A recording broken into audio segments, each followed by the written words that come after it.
Когда я впервые попала вовнутрь объекта, меня сразу же охватило чувство, которое характеризует как дома. Все такое родное, близкое, уютное. Конечно же, наша съемочная бригада работает с момента забития первой сваи. Мы видели все – чертежи, схему планировки, задумки архитекторов.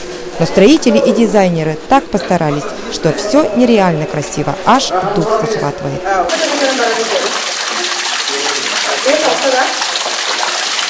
Идея была такова, что республиканский центр должен не только соответствовать своему названию, но и по внутреннему содержанию совпадать с духовным миром народа Саха. Здесь каждый уголок рассказывает о национальных видах спорта. Когда заходят внутри здания, вот тоже перво-наперво смотрят наши скульптурные изображения наших исконных, характерных национальных видов спорта. Или кто-то уже сам смотрит, и у нас в поле расположены в виде мониторы, прокручивают разные ролики, и человек сам, скажем, без помощи даже гида может понять, что это действительно чисто якутская народная культура. Серьги и якутские орнаменты для каждого якутянина имеют почти сакральное значение. Каждый символ несет некую информацию и защиту от злых духов. А еще спортсменов и других обитателей спорткомплекса оберегают все 9 небесных покровителей. Ортодоксальный якут прямо здесь может получить алгыс, что немаловажно перед тем, как выйти на спортивную арену. Выходим на совершенно другой уровень. В нашем здании, мы заложили много предпосылок научного изучения национальных видов спорта.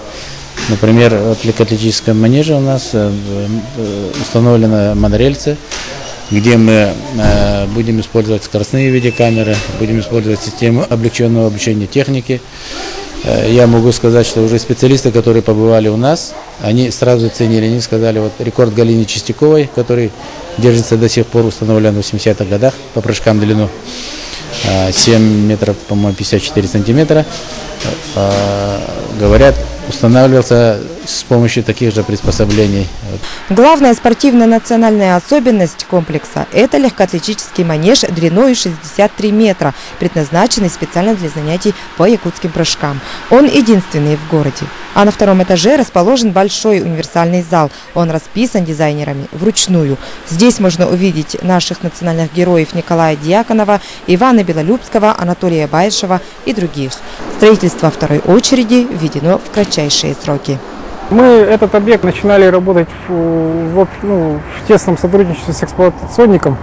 И это больше заслуга его, то, что он пробил, нашел проект, нашел средства и воплотил то, что вы сейчас видите. Были такие материалы использованы, как канадский клен, это штучный паркет, шумопоглощающий потолок, перекрытие фермы, металлические фермы. Они были специально изготовлены в Новосибирске. Мы взяли на себя обязательство построить этот объект и сдать его в срок. Свои обязательства перед заказчиком выполнили.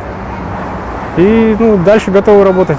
Специально для гостей и участников игр «Дети Азии» на втором этаже представлена целая композиция, рассказывающая о якутских и северных видах спорта. А эту композицию президент Якутии Егор Борисов подарил Музею спорта Российской Федерации. Мы надеемся, что наш экспонат в музее найдет свое место. Музей развития спортивной жизни Якутии в целом демонстрирует становление национальных видов спорта. Богато иллюстрированные буклеты и книги-альбомы подробно рассказывают о правилах игр якутов. Держать палочки на ладони, подбрасывать их вверх, потом ловишь тыльной стороной ладони.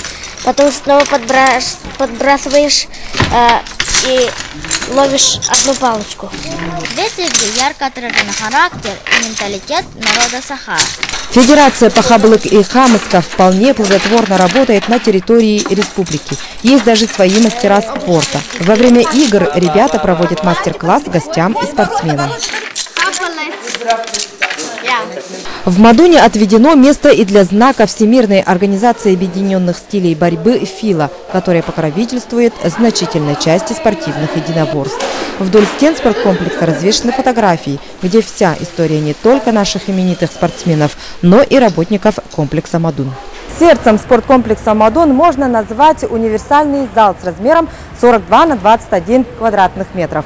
Здесь в течение игр происходили соревнования по тэквондо. А с завтрашнего дня на этом помосте нас ждут жаркие баталии по мастардыгы. Мастер-ДГ, иначе масс-рестлинг. Этот вид спорта в последнее время приобрел известность за пределами республики. Проведены чемпионаты и показательные выступления в Латвии, Индии и Бразилии. На 5-е игры детей Азии Казахстан, Монголия и Уральский федеральный округ привезли спортсменов, которые специально были подготовлены к натискам якутских маджины. Миргуяна Егорова, Егор Никифоров, Андрей Лазарев, НВК Саха, Якутск.